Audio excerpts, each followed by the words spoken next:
hier, un inspecteur principal des finances publiques, chef de la brigade de vérification d'Arras, et sa collègue, inspectrice des finances publiques, avaient rendez-vous à 14 h au domicile du mis en cause, situé dans une commune du Pas-de-Calais, à Bullecourt. Ce rendez-vous était pris dans le cadre d'un dernier examen de la situation fiscale de son entreprise, spécialisée dans la brocante. L'intervention avait pour but d'effectuer une vérification de la comptabilité de l'entreprise, et cette démarche était engagée depuis plusieurs mois, et plus particulièrement depuis mai 2022. Dans le cadre de ce contrôle, le mis en cause appelle vers 16 h son ex-compagne et lui demande de venir sur place.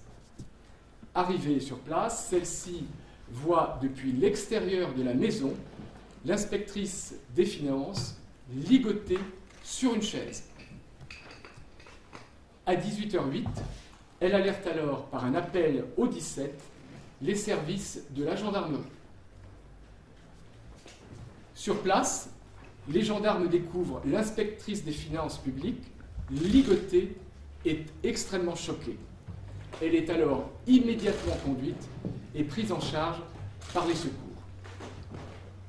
Les gendarmes découvrent également au sol le corps sans vie de son collègue avec une plaie importante à l'abdomen. Lors de la fouille des dépendances, les gendarmes découvrent le corps du mis en cause avec un pistolet à ses côtés. L'enquête est ouverte sur chef d'assassinat dans la mesure où les premiers éléments semblent se diriger vers un acte prémédité et du chef également de séquestration.